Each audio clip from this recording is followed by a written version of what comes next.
ഇവരുടെ കൂടെ നിൽക്കാൻ പറ്റിയത് ഭയങ്കര ഗ്രേറ്റ്ഫുൾ ആണ്. എനിക്ക് അഖിലേട്ടനാണ് മെസ്സേജ് അയച്ചത്.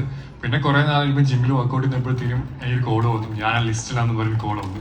എനിക്ക് എൻ്റെ ജീവിതത്തിൽ അറിയാവുന്ന ആപ്പയുടെ ലിസ്റ്റും സാറ് മാത്രമേ ഉള്ളൂ. അപ്പം പെട്ടെന്ന് കേട്ടപ്പോൾ കിളി പോയി, ഇനിയൊരു പടമുണ്ട്, നീ വന്ന് ചെയ്ത് നോക്കുമെന്ന് പറഞ്ഞ് വിളിച്ചു. അതിനു മുമ്പ് ഞങ്ങൾ 2 ഈവെന്റിൽ കണ്ടിട്ടുണ്ട്, സാറിനെ കണ്ടിട്ടുണ്ടായിരുന്നു. സോ പേടിച്ചാണ് ഞാൻ ചെന്നത് തന്നെ. അപ്പോൾ ഭയങ്കര ഫ്രണ്ട്ലി ആക്കി നിർത്തി ചെയ്യിപ്പിച്ച് നോക്കി.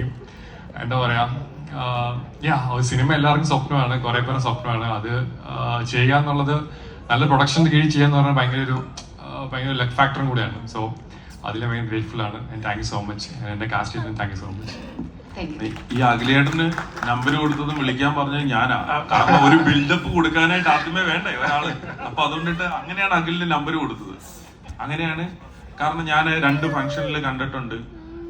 നമ്മൾ കടുത്തുരുത്തിയിൽ വെച്ച് നമ്മുടെ നാട്ടുകാരൻ തന്നെയാണ്. അപ്പം നല്ല സ്റ്റൈലിഷ് ലുക്കുള്ള ഒരാളെ കണ്ടപ്പം സിനിമയിലേക്ക് വരട്ടെ പുതിയൊരാളെ എന്ന് വെച്ചിട്ടാണ് നമ്മൾ എടുത്തത്. പിന്നെ ഓഫ് കോഴ്സ് ഡയറക്ടർ കണ്ട് അഭിനയിച്ച് മനസ്സിലാക്കിയപ്പോൾ തീർച്ചയായിട്ടും ഞങ്ങൾക്ക് ഇഷ്ടപ്പെട്ടുകൊണ്ടിട്ട് തന്നെയാണ് ഈ സിനിമയിലേക്ക് വന്നത്.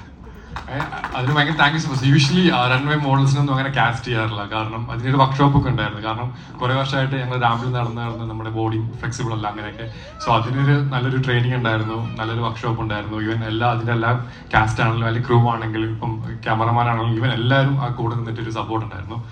സോ എല്ലാം ഹോപ്പ്ഫുള്ളി നല്ല വരുന്നു വിശ്വസിക്കുന്നു. എല്ലാവരും പ്രാർത്ഥനയും സപ്പോർട്ടും വേണം. Thank you. Thank you. എനിക്ക് തോന്നുന്നു മിക്കവാറും ഇന്ന് ഈ ചടങ്ങ് കഴിയുമ്പോൾ അഖിലേട്ടന്റെ പണി പോകാനുള്ള വഴി കാണുന്നുണ്ട്. എല്ലാവരും അഖിലേട്ടനെ പൊക്കി പറഞ്ഞു നോക്കി